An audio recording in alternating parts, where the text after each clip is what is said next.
Between all the sponsored products and the army of brands that you've never heard of before, shopping on Amazon these days sucks, especially if you're new to PC building. Look at this.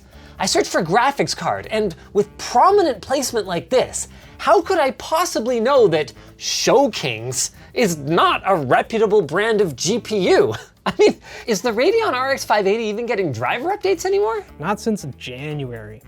It's ridiculous. It makes you wonder, just how bad of a PC would you get if you just searched for each product category, bought the first thing on the list, and threw it all together?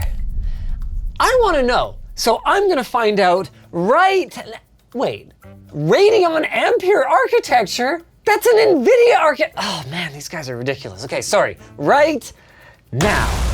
And here it is, everything from my waifu power supply to my View Edge monitor and high quality video card. There is one thing missing though. It's a segue. Oh no, here it is, to our sponsor, Acronis. In an age where the slightest infrastructure vulnerability could open the door to cyber attacks or unrecoverable data loss, Acronis Cyber Protect has your back. Check it out using our link in the video description. Let's kick things off with the only non-sponsored item that managed to top our search results. Or at least sort of top them, because the Ryzen 7 5800X was the only actual CPU that showed up when we typed in CPU. It turns out the Amazon search engine is kind of like your boomer uncle, offering up a selection of random entire computers when you search for CPU. Processor, meanwhile, does give us some sponsored results, but the rule of the game was we had to buy the first valid result for the first keyword we tried, so Ryzen 7 5800X it is. At just $170, it's a great chip for the price and a solid start to what has now become an AM4 journey. However, if you want something a bit more affordable, Central Processing Unit comes up with the 5600X, which includes a Wraith Stealth cooler for extra value. Moving on to our motherboard. The Asus Prime B550M-A Wi-Fi 2 was sponsored and was the first of our many sponsored results. We'll talk about what this sponsored tag means a little bit later, but for now, it's not really a problem. While this board may not have the highest end features, like PCIe Gen 5, it's certainly a decent board and should fit perfectly into the vast majority of PC cases. Next up, DDR4 RAM nets us a pretty decently spec'd kit from, oh boy, Oloy? Well, thankfully, whether you've heard of them or not, they seem to be a perfectly cromulent memory supplier. Not only are they extensively reviewed on Amazon, with this kit having almost 8,000 ratings, but Tom's Hardware ran an article a few years ago with promising results. That is, at least until they looked into support. Oloy describes their warranty as limited lifetime, but doesn't elaborate on their website on what exactly those limits are. And when Tom's reached out, they discovered that they only provide brand new replacements for any failed sticks for 1 year, and after the 3rd year, they reserve the right to charge you for any repairs. Technically, that can legally be described as a limited lifetime warranty. It just demonstrates that Oloy's attitude toward customer service is less, "Trust me, bro," and more, "Good luck, bro." What about storage? Oh, another good result with the crucial T500 2TB at the top of our list. It's got 4.7 stars with over 3,200 ratings, and the bad ones are mostly upset about DOA drives, which do happen from time to time, and the lack of an included M.2 screw. Though in fairness to Crucial, SSD mounting hardware is supposed to be included with your motherboard, so once again, I'm happy with Amazon search results. They're 3 for 4. Wait a second, does my motherboard include SSD mounting hardware? It's certainly not on the board, and I don't remember seeing any accessories in here. Oh, there they are. Yep, we're good. Of course, if you've spent more than 2 minutes on Amazon in the last year, you knew that wasn't gonna last forever. So let's see our result for CPU cooler. Ah, the SE214 XT ARGB from ID Cooling. I mean, I actually can't really fault the value here. 4 heat pipes, $18? That's like $4.50 a heat pipe. And it's got a respectable 4.6 star rating, with most of the complaints focusing on what I feel are insignificant issues, like a cheap feeling backplate and, bad instructions? Oh, and not receiving AM4 mounting hardware. One moment, please. This looks pretty complete. Fan mounts, AM4 mounting, but it looks like they're right. There's no instructions. Oh, guys, you gotta look inside the box. The instructions are right there.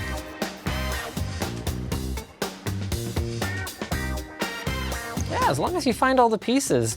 This is a pretty nice package at 20 bucks, though that still doesn't make it an obvious win, because for just $15 more, you can get a Peerless Assassin, and that's a really nice cooler. In fact, Amazon seems to acknowledge this, because a couple of results down, they've got that one tagged as their overall pick. With that said, it's not like modern AMD CPUs need a ton of extra cooling for overclocking or anything, so this could end up being the best bang for the buck. Only the results will tell. And look at that. It has addressable RGB on the fan. Moving on to our case.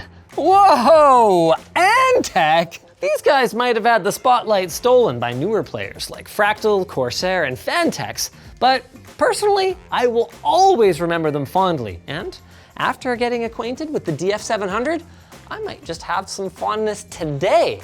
For just 90 bucks, you get 5 total cooling fans, 3 with RGB on the front, all hooked up to a nice addressable RGB fan controller, and it's got a front panel mesh, built-in cable ties, a removable hard drive sled, and while we don't get rubber grommets for our cable management, the cutouts are rounded so you're not going to scratch or cut either yourself or your cables. It's even got a bit of side ventilation for your power supply and any hard drives you want to chuck in there. Very tasteful, very cool. What's not to like? Well, individual front panel headers, though that's still common in most cases and not all motherboards use the same layout, so I actually back Antec here. Someone got a dented bottom, some faulty fans and lights. Ooh, one person got a fan hub that was allegedly so defective it burnt not one but 2 motherboards and a power supply. And as for the middling reviews, most of them thought it was nice but a tad expensive for what it is, which is fair, but if you catch it on sale, what a deal. Now we've just got to power the thing, and that's where our PSU, the XPG Core Reactor 2, comes in. This is another sponsored result, and while XPG might not be familiar to you, they are a branch of ADATA that has actually been around since 2008. This fully modular 650 watt 80 plus gold unit was just $83, which seems fine. We haven't tested any XPG power supplies yet, but the reviews all seem pretty decent and the community seems to like them overall. And this one comes with a 10-year warranty. However, and this is a big however, we found quite a few complaints about either poor warranty and RMA support or customers receiving not 1, but 2 units that were dead on arrival. So maybe you should stick with less sponsored, more trusted brands like EVGA or Seasonic. That wasn't an option for us though. Now, these days you might be thinking, 650 watts, that's a little on the low side, but foreshadowing with this cable I'm running here. Let me put it this way, we aren't gonna be needing any more power than that. Meet the ShowKings RX 580, sponsored.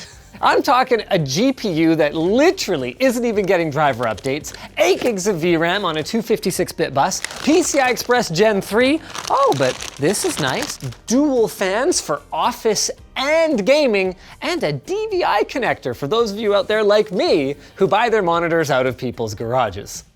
This has got to be remanufactured. I've never even heard of ShowKings, but maybe that's just because they're ahead of enjoyment and led the trend. I've just fallen behind. So settle down, slap this 7-year-old GPU in your system and call it a day, I guess? Or maybe don't. In all seriousness, I can't think of a good reason to buy from these guys when there are so many other options out there. Searching for them online brings up almost nothing except, is this brand legit posts? We couldn't even find a company website. And most of our 1-star reviews here had to do with the cards dying over time. You're honestly probably better off just buying something used on eBay, Facebook Marketplace, or our recent sponsor of Scrapyard Wars 9, Java. But we didn't have that option, and thanks to Amazon sponsored products, here we are. Which I guess it's time for us to address. The way it works is basically sellers from around the world will place bids on specific keywords in order to help surface their products when you include those keywords in your searches. Generic keywords like CPU or RAM are generally more expensive, while more specific keywords cost less. And I know that most, if not all of you watching right now, are savvy enough to not just buy the first thing you see, but you would be surprised by how many people do. Amazon claims that the sponsored product system helps turn browsers into buyers. They also claim that because sponsored products only appear when in stock and include trusted Amazon shopping attributes, that they are helping customers make informed browsing and buying decisions. Sure, because when I buy an RX 580 in 2024, I'm informed. Oh wait, we did peripherals too? Oh, now let's check out our peripherals. I guess we'll kick things off with the ViewEdge CS24 FK, a 24-inch 1080p 165Hz IPS gaming display. Unlike Show Kings, these guys even have a website. We can't find this monitor on their website at the time of filming, so that's something. But realistically, at $90 for these specs, I don't think the product page is gonna change too many people's decision. If only the specs were the whole story. The one-star reviews are hating on everything from the awful speakers to product longevity to viewing angles to response times to you name it. Should we fire it up? Oh, I'm gonna need peripherals. And there they are. The gaming essentials from Red Dragon. Red Dragon's one of those brands that 5-6 years ago, we were memeing on their hardware store level quality, but these days, they've actually got some pretty decent products. It's too bad that this isn't one of them. The S1013 and whatever this stupid thing is. The S1013, they're both the S1013. They don't feel great, but somehow they have 46,000 ratings? That's about 10,000 more than when we first mentioned this combo in our Why is everyone buying this keyboard video about 3 years ago. Cool. If only people had watched our video. Well, anyway, let's try it again, shall we? It's an M601 mouse. Is it though? Okay, that says S1013. All right, fine. I mean, it's hard to complain for 30 bucks, but I'll find a way. To the monitor's credit, it comes with a pretty nice feeling DP cable and it has dual HDMI inputs. It's pretty good. And it's light. Yeah. I like the case. Actually, that's really nice diffuse RGB on a $20 cooler too. Oh man, this keyboard is awful. Don't you love membrane? I'm not even hating on people for having only $30 to spend on a mouse and keyboard. Dude, in Scrapyard Wars, Yep. I ended up with what? A G110 and a G502 for about $30 US. Yep. That's fine. You got a budget? No problem. Spend it smart. Having a tight budget is all the more reason to spend it. This is not smart spending. This is buying manufactured garbage. Speaking of buying manufactured garbage, what did we pay for this? Something around $800 for the whole setup. Yeah. Mouse, keyboard, monitor, $888, about $890.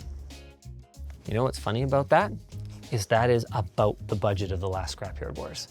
It is, actually, yeah, you're right. In fairness, this is a way better CPU than I got, but everything else about my system absolutely smokes this thing. Yeah, 3070. I had a 3070. Well, what about your drive though? You did not have a 2TB SSD. Okay, that's true. But I did have a 256 gig SSD and a 750 gigabyte hard drive. Unacceptable. It's 2024, hard drives suck for gaming. Doom Eternal 1080p medium. Oh, our 1% lows are dipping into like 40 territory.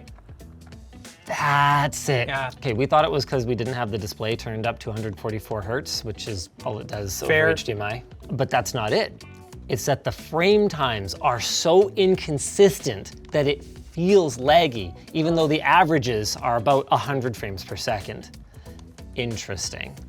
Yeah, it's going as low as like 47, and then it jumps up to 80, 90, and then back down to 44. So that's why it feels like under 60, no, wait, 60, because it's all over the place. Yeah, and it looked totally fine, like from someone off axis, but yeah, playing it, I don't know how to explain it, it just feels bad. Well, the way to explain it is that if you're only getting a frame in the time that it would take to be 40 FPS, that means it's taking 20 milliseconds to deliver that frame. It's gonna feel like lag or like a stutter. Yeah, but it's playable. Definitely playable. Not great, but playable. The really bad part is that was Doom Eternal running at 1080p medium. I didn't even have it turned up. RX 580 was a great GPU. Polaris was an outstanding value proposition. Was. That was a long time ago. I think realistically, this is a remanufactured mining card. So some miner farm somewhere is just literally throwing these in the dumpster.